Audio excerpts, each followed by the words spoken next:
stop them? The people who go to the mosques and whip people up and say we've got to, help jihad? We have a strong law against funding terrorist groups. But as I said, there's differences between some countries of who are the terrorists and who are the maybe Islamist groups, but we don't consider them as terrorists. Such as? Such as groups in Syria, groups in Libya, groups in Egypt.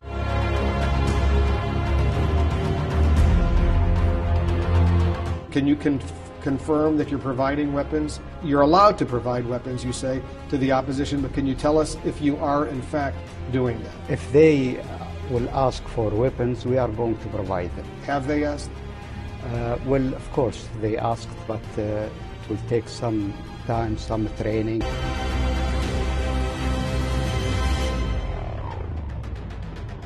أما بالنسبة لموضوع تمويل الإرهاب وما ورد في قائمة الاتهامات، فهذا الموضوع موجود في كافة دول المنطقة وليس فريد فقط أو ينطبق فقط على دولة قطر، ودولة قطر بالعكس هي تقع في أسفل القائمة بالنسبة للدول المتورطة في مثل هذا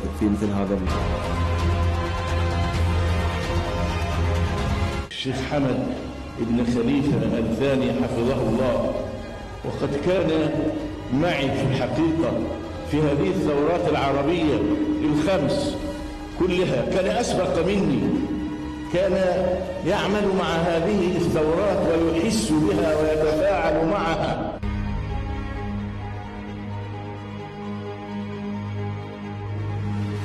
بالمناسبة قطر جعلت لنفسها طرقا إلى جبهات معينة وإلى دول معينة لكي تحل الكثير من المشاكل. على سبيل المثال، لو لم تكن لقطر علاقة من نوع ما مع جبهة